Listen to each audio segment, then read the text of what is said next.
Hey, welcome back everybody. Today we're going to be finishing a little project that got popped up on me last minute. The wife decided she wanted an herb garden. So I'm running out of pots. Had to get creative. And I tell you, gardening is fun. So you really got to have fun with it. Fun with it. Um, so I had to get real creative. I looked in my junk pile on the side of the yard. Just about everybody has a junk pile. And this is what I came up with. My wife wanted an herb garden, so she got one. Honey, if you don't mind, come over here and zoom in on how I filled this in case anybody asks later. So naturally, you're going to have a puddle in here, right? So what I did is I shoved a bunch of this wood chip bedding, you can find it at any pet store, up in the hole. At the bottom, I made a little nest of this. I cored out and I put peat moss to wick up the moisture that's going to naturally settle at the bottom of this when I water the top. So, normal toilet. The water goes from the top through the bottom. The water will end up coming out here and pool in the bottom. So this is designed to wick up water. Depending on what climate you're in, you may not need the peat moss as it adds absorbency. It's also a great wicking agent. I use it in a lot of my wicking beds. It helps bring the moisture up like a candle to the roots. Most plants' roots don't go too deep, so you can have a pool of water as long as you know how to mitigate it. Standing water, you're going to get root rot. It's a bad deal. But if you get creative and you figure out a way to get around it, this is my solution. But anyway, so I'm getting low on potting soil, and the peat moss has no nutrition in it whatsoever. And pretty much what I'm going to do is I have a lot of chicken compost, so I'm going to go ahead and put some at the bottom. Chicken compost is good for root development.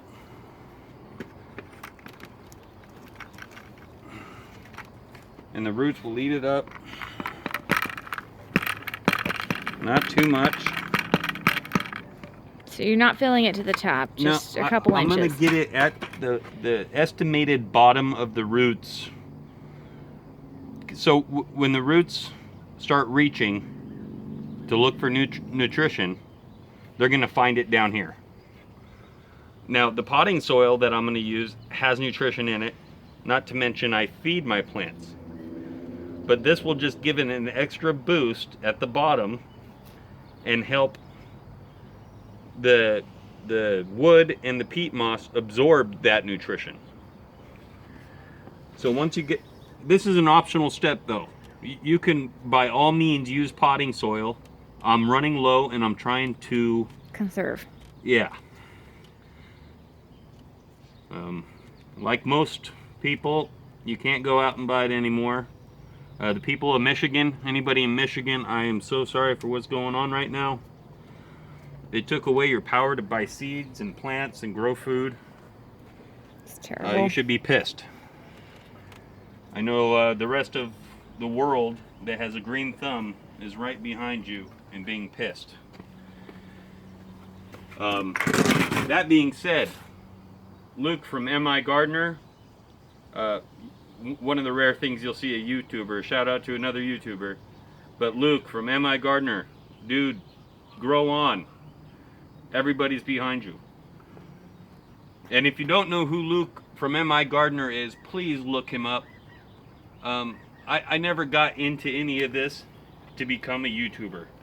All I care about is showing people how to grow food. And if there's someone else who does that, who I've learned from, I'm going to go ahead and recommend them to you as well. And while I'm talking about it and doing boring soil stuff, another YouTuber that deserves a shout out is Jessica Sowards. from Roots and Refuge. It doesn't apply to a lot of small backyard gardeners will end up being envious of the land she has. But I tell you what, she is a tomato guru. I wouldn't be growing 14-foot tall tomato plants without her. So feel free to look her up. Roots and Refuge Farm. It's an awesome channel. Alright, we're all topped up with potting soil. Keep in mind some of this is going to settle once you water it in.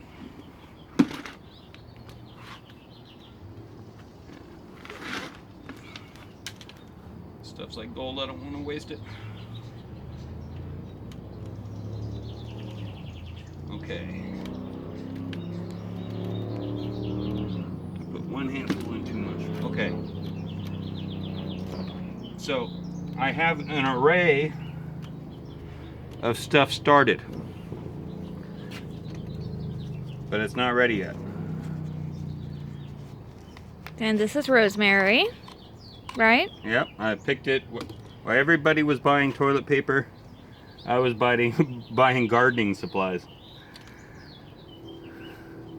And my thought behind putting the rosemary on top is there's going to be less water in here than in there. And my plan is to have 2 mammoth dill plants planted right here, growing up. And does dill keep pests away? Or, did I hear something about that? It might. I'm not going to say something that I don't know. Okay, maybe it was something else. So way to stump me, honey. But, okay. I could be wrong. All right. One of my favorite ways of sowing things that you don't need a lot of, so you just take it as you need it.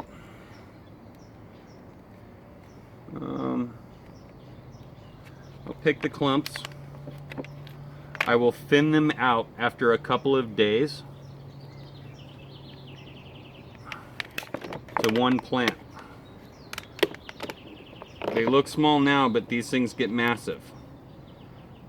But just in case something doesn't survive the transplant, I want to have multiple plants. Some people like to thin it before they put it in. I like to thin after. What does thinning mean? What do you mean by thinning? Okay, so thinning. You see how there's multiple, remember when you seeded this, honey, and you put multiple seeds in? Yes. Well, a basil plant, you remember how big they got last year? Mm-hmm. It gets humongous. You only need one of these. Okay. The rest of them, unless you're growing basil microgreens, the rest of them are just going to hurt the other plant.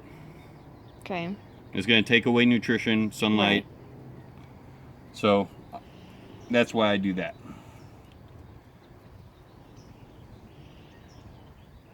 And instead of these Pop them in at soil level. fun black boxes to start seeds in, you were saying you can also start them in little egg carton type deals?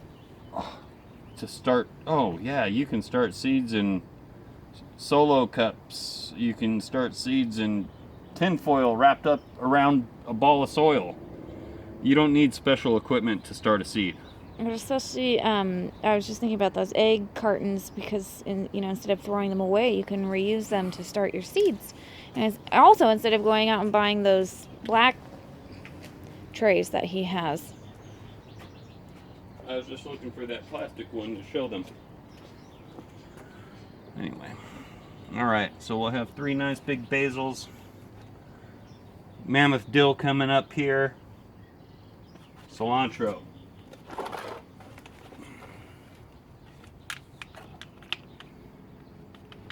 And we have all this stuff growing in our yard, mind you. The wife wanted an herb garden, so she didn't have to hunt for where this stuff is. Because I have stuff spread out everywhere. So there's a nice little cilantro. I'm gonna get a close up on this. He thinks he's funny by putting a little subliminal message. Her BS. No, it's just her. That apostrophe, that dot just happened. Well, that makes sense because I have no BS. So. Yeah, that little dot just it glued itself. Oh, right. It was just an extra. The dog did it. I don't know. A bird did it. A bird came down and pecked it on there. But you know what? Have fun. Get creative. And the pink was a paint that you had bought for my four-wheeler originally. He was going to redo my four-wheeler, and it was just, the paint was sitting around the garage, and the four-wheeler was just sitting around there too, and we're obviously not using it that much right now, so he thought, hey, the toilet. So, in case you're wondering,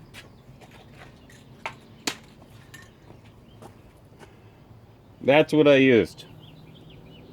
Peel coat. Just a peel coat paint. That's all I used, and it was either that or a pink vinyl wrap that I had found, and well, that was just a lot easier. And the little rhinestones were for the four-wheeler as well, but now they're for herbs. All that was sitting in my project cabinet or in a junk pile on the side of the house. Beautiful. Yeah, but everybody, have fun with what you're growing. Here's another example. I found these on the side of the road on trash day, I think 2 years ago. My son had a great time beating on them, annoying his mom. They're drums, if you can't tell. Yeah, drums. But recycle, reuse, be creative, have fun with it. If you want to make your garden an artistic masterpiece of Let me get a food, close up. do it. There we go. Pretty cool. But everybody, thank you very much. Be safe, stay healthy, and grow on. And We'll see you next time. not sure if you noticed, but I'm in my PJs with everybody else, not getting dressed up. But grow on and be safe. Thank you, everybody.